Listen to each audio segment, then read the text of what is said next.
this chapter we actually got Sukuna's mother and father revealed. It is insane. And not only were they revealed, they actually both came in this chapter to save Sukuna from Gojo. They didn't want their little boy to be bullied by the goats, as he was put to sleep last chapter, knocked out, tuckered in, fast asleep in the dreamland. That's where Sukuna was, and they had to wake him up, you know. Alright, but jokes aside, it was actually really crazy, especially this new Shikigami, which is, it's pretty insane. Like, this is Mahoraga level, it looks like it. Although of course Gojo probably can one-shot it, as we saw he tried to do so with the red, but then he needs to protect it, but we'll get into it later. It's still very powerful. It is basically a combination of totality and Nue. And yeah, there's even this picture in the chapter when Gojo is like, oh, you look like a little boy in between its two parents, and it really is. It's like two giants right in between it. And we also saw Sukuna was actually using the Shikigami abilities but in his base, so he's using the water's elephant like a piercing blood, but without summoning the elephant himself, he was actually using its water. So that's really cool. That's always been a theory. People were saying, oh, you know, maybe Megami could do this, and I guess Sukuna can. But regardless, there is a ton to talk about this chapter, especially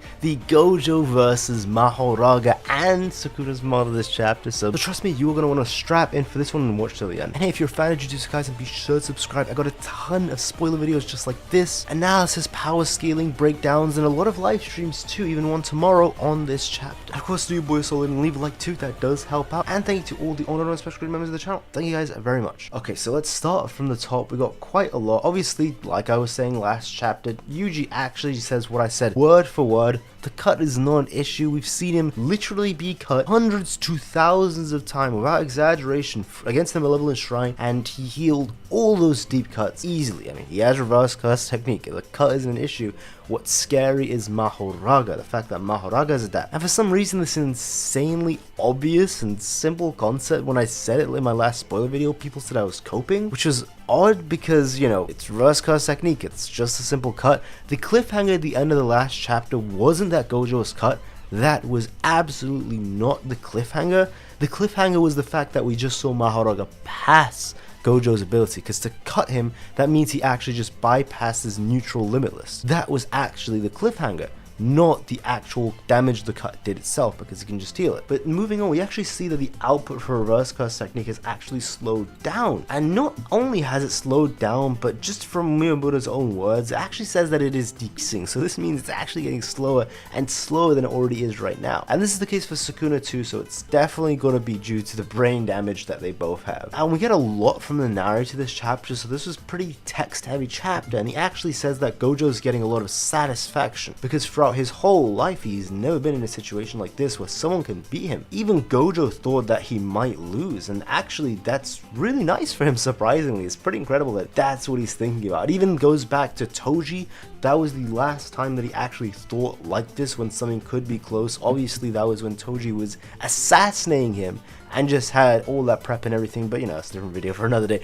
But that was actually the last time he had faced death in his entire life, you know. After he had awakened, he pretty much never faced it again. No one could actually do it because he was just too powerful. And then Gojo actually proceeded to fight Mahoraga one-on-one, and he was just bullying him. He punches him, he makes him choke on his own spit, and he's actually about to eliminate Mahoraga, which is pretty incredible that he can do that even after he's adapted. But then of course Sukuna saves Mahoraga, because this is a 2v1 of Rabbit Escape, and he's actually chasing Mahoraga and the now awoken Sakuna, who is fast asleep in snooze land, right? And we see Sukuna uses the piercing blood. No, he doesn't actually use it, but he kind of uses it. What he does is he actually uses the, as I said in the intro, the water elephant, so Max Elephant's abilities that he can just shoot water, and he charges it into a concentrated blast, exactly like the piercing blood. Like seriously, it looks just like the piercing blood, and even does the exact same hand motion and everything. So Gojo's actually still hang on fine. He takes it, but then he just heals it, and he's like, oh, you know, this is nothing. And Gojo actually says, and I actually guess I was wrong last chapter, where Mahoraga is only adapted to blue and the neutral limitless, so it hasn't adapted to red. That is very interesting. So it explains why later on in the chapter we see that Mahoraga actually takes damage from the red, and that's why Gojo is trying to one-shot with it. And that's why Sakuna actually saved Mahoraga a couple times, you know, the rabbit escape and the piercing blood, and the piercing water is what I'll call it, because Gojo can still kill Mahoraga, and that also does mean that the hollow purple can destroy Mahoraga. So that's really interesting. I guess Mahoraga can only adapt to specific abilities, not the entire concept. So I guess when he actually adapted to Cleaveness Mantle, he could do so for the other slicing techniques, because the technique itself wasn't that complicated. But then when you compare it to something such as Gojo's Limitless, all of the varying techniques are just so unique and different that they actually might as well be considered new techniques. So yes, the complexity does come into place. And then Sukuna summons a new Shikigami. God damn, it is called Agito, and it is a merger or combination of Nue and Totality. And yeah, he just got these two behemoths because Agito is just as big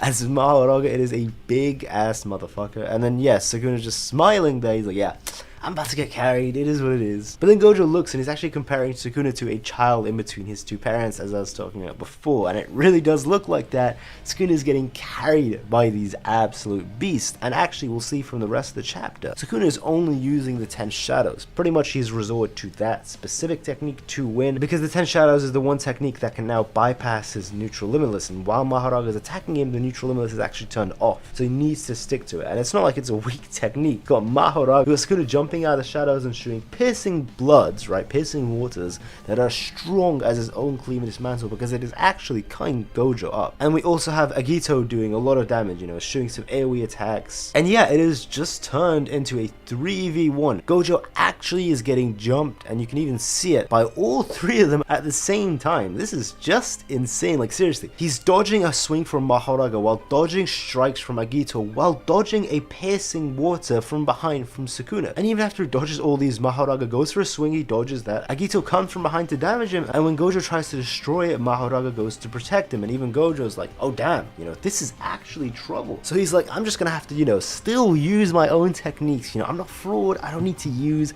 other people's techniques, you know. Relying on other top 3 techniques in the verse, embarrassing stuff. It is what it is. He's a villain, so I guess he'll do this, but there's just no honor to this. It is pretty humiliating knowing that the Heian era Sukuna would have gotten his ass spanked by Gojo. I just want to say, throughout history, you know, before the 10 shadows come in, we know who is the strongest, and it is pretty insane that Sukuna is still talking a lot of trash, like, oh, you're lucky you won around in the Heian era, goodbye Mr. Strongest. And he's saying all this while he's been getting carried by the 10 shadows so heavily, and while he would have lost without the 10 shadows too many times, and he still has the gall, the audacity to say, oh, if you were back in the Heian era, you know, you wouldn't be the strongest, you know, that's the only reason you're strongest. No, bro, if he was in the Heian era, he would have been placed 6 feet under. If he was in the Heian era, the person who'd be recognized as the strongest throughout history would be Gojo. But that's neither here nor there, you know, that's obvious facts after we've seen him get carried by Daddy Maho and Mommy Agito, so it is what it is, you know. But yeah, we actually see, and this is the crazy cliffhanger, Gojo is pulling out the unlimited hollow technique. I got no clue what this could be. Is he gonna follow like a bunch of hollow purples? I don't know, this sounds pretty crazy. Is this his maximum? Is this what it is? It doesn't actually say that he said maximum, so he might not say it, but it might really be his maximum technique. Regardless, it is his ace in the hole, and he knows Sukuna knows about it, but he's got no choice other than to use it. So it's gonna be really interesting to finally see Gojo use an actual new technique, the unlimited hollow. That's gonna be pretty crazy. So yeah, another chapter of Sukuna getting carried by the 10 shadows, getting carried by Mahoraga, and getting carried by his new mommy. It is what it is. It's nothing new. It's what we were expecting from Sukuna, but it is still really cool to see Gojo somehow handle this 3v1, and he's gonna pull out a new technique. So before the 3v1 commenced, Sukuna wasn't actually strong enough for Gojo to need to use this unlimited hollow, really. Well, I guess that's true. He did actually just fully beat Sukuna 2 times, completely confirmed, before Sukuna was saved by Mahoraga. So Gojo is always capable of beating Sukuna, that's never been in question. There's always been the vice versa, where Sukuna wasn't able to beat Gojo, and because of this, obviously we see him using Mahoraga, using Agito, and all these various other trickeries and techniques that aren't his own. But yeah, that's pretty much all. If you did enjoy the video, be sure to leave a like, it really does help out. Thank you, and of course, if you haven't already, subscribe for a ton more JJK content, and thank you to all the channel members as well. Thank you guys very much, and that's all. Goodbye.